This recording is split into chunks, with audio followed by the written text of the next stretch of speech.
Alors, une petite vidéo aujourd'hui sur les suites arithmétiques.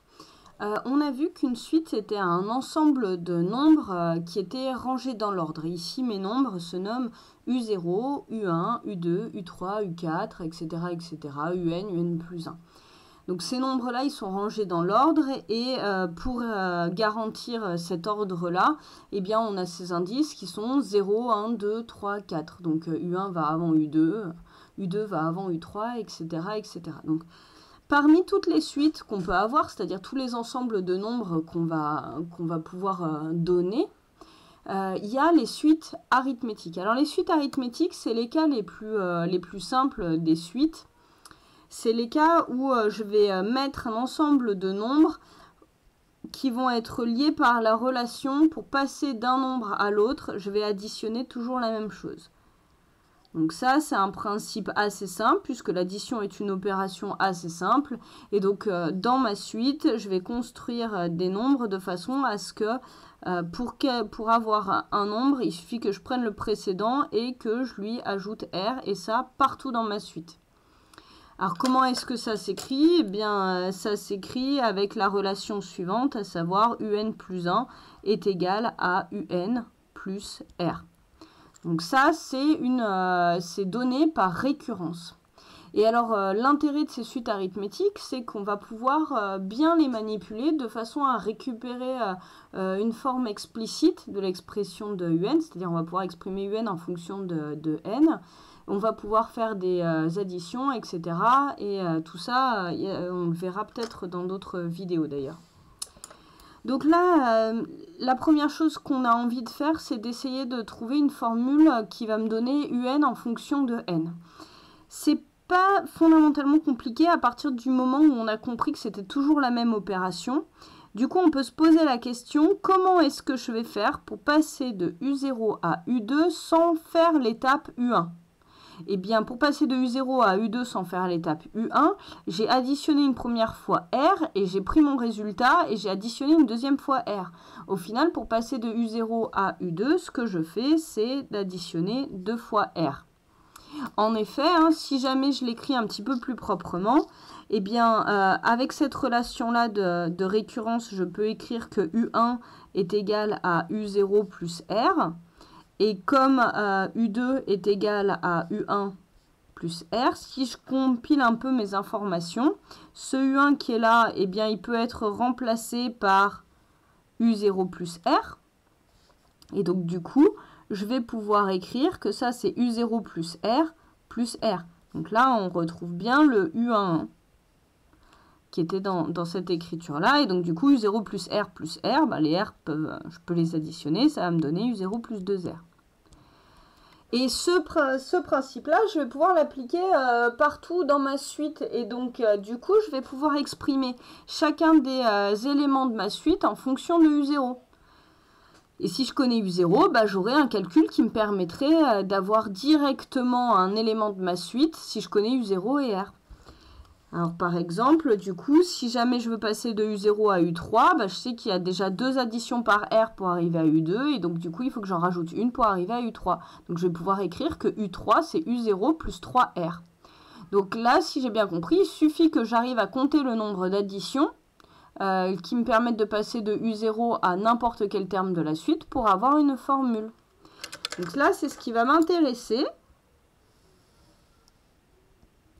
C'est comment est-ce que je vais faire pour passer de U0 à UN. De U0 à UN, il y a combien d'opérations? Pour aller jusqu'à U1, il y avait une opération. Pour aller jusqu'à U2, 2 opérations. Pour aller jusqu'à U3, 3 opérations. Pour aller jusqu'à U4, 4 opérations. Donc pour aller jusqu'à UN, il va me falloir N opérations. Chacune de ces opérations étant une addition par R. Donc du coup, pour passer de U0 à UN, je vais additionner N fois R. Et là vient une formule. Alors, pour faire une démonstration propre, il faut la démonstration par récurrence. Donc, on ne va pas le faire. On va s'appuyer juste sur le schéma. Ici, je peux écrire que UN est égal à U0 plus NR. Ce qui veut dire que si je connais U0 et si je connais R, eh bien, j'ai une formule qui lie U0 et N. C'est une formule qui est donnée de façon explicite. Donc ça, c'est une formule très très importante de première, Et on peut en donner une autre qui est intéressante aussi. C'est qu'est-ce que je peux dire si ici au milieu, je m'arrête, c'est-à-dire entre U4 et UN, je vais m'arrêter, je vais faire une étape vers UP. Eh bien, comment est-ce que je peux lier UP et UN? Mais il suffit que je compte le nombre d'opérations qu'il y a entre P et N, j'appliquerai le même principe. Moi, je sais qu'entre U0 et UN, il y a N addition par R. Entre U0 et UP, je sais qu'il y a P addition par R. Donc, du coup, entre P et N, il va me rester tout ce que je n'ai pas fait, c'est-à-dire N moins P opération. Du coup, je peux écrire la formule suivante, qui est une autre formule du cours, qui est que UN est égal à UP plus N moins P R. Et ça, c'est valable pour n'importe quel N et pour n'importe quel P dans ma suite. Y compris si P est plus grand que N d'ailleurs. Ça continue à marcher. Donc voilà, ça, ces deux formules sont importantes. Alors, on pourrait prendre une toute petite minute pour regarder un type d'exercice qui s'appuie sur ces formules-là. Un type d'exercice, par exemple, si jamais je vous donne U0 égale 5 et je sais pas, moi, U14 égale moins 3. Alors, on va commencer par réfléchir et ensuite on fera une petite rédaction avec les formules. Et bien là, moi, ce que je me dis, c'est que pour passer de U0 à U14, il va falloir que je fasse 14 opérations qui sont toutes des additions par R, puisque je vous rappelle qu'on est dans des suites arithmétiques et que donc du coup, je ne fais que des additions. Donc, je sais que pour passer de U0 à U14, il va me falloir 14 fois R. Et 14 fois R, ça correspond à quoi? Ça correspond à ce qui va me permettre de passer de la valeur 5 à la valeur moins 3. C'est-à-dire que ça va correspondre à moins 8. Parce que 5 moins 8 va donner moins 3.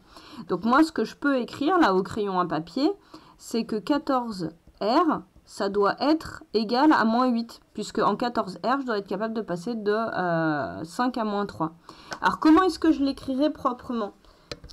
Pour l'écrire proprement, je vais utiliser cette formule-là, puisque vous voyez que j'ai U0, U14. Donc du coup, je vais écrire UN est égal à U0 plus NR, mais avec N égale 14. Donc, si jamais j'écris ça avec N égale 14, donc, du coup, je vais pouvoir écrire U14 est égal à U0 plus 14R. Donc, j'ai juste remplacé le N par 14. Et maintenant, U14 et U0, je les connais, ils sont là. Donc, je vais pouvoir dire que j'ai moins 3 est égal à 5 plus 14R. Et puis, ça, c'est une résolution d'équation classique. Hein. Ça vous fait... moins 3, moins 5 est égal à 14R. J'ai enlevé 5 de chaque côté de mon égalité. Et donc, du coup, ça fait bien moins 8. Et je retrouve moins 8 est égal à 14R, ce que j'avais pu anticiper en réfléchissant un petit peu. Et du coup, ça va nous donner R est égal à moins 8 sur 14. Alors, vous pouvez simplifier, etc. etc. On peut faire tout ce genre d'exercice. Alors, ce qu'on va poser comme question, c'est je vous donne U0, je vous donne U14, je vous demande de déterminer R. Je vous donne U0, je vous donne R, je vous demande de déterminer U14 aussi. On peut s'amuser à donner U14 et R et vous demander de déterminer U0. Et on peut aussi s'amuser à vous donner par exemple U5 et U7 et vous demander de déterminer R et U0. Dans ce cas-là, on utilisera un coup cette formule-là. Mais pensez bien à écrire ça proprement pour bien savoir où est-ce que vous allez. Voilà, c'est fini pour cette vidéo sur la suite arithmétique. Il y en aura d'autres.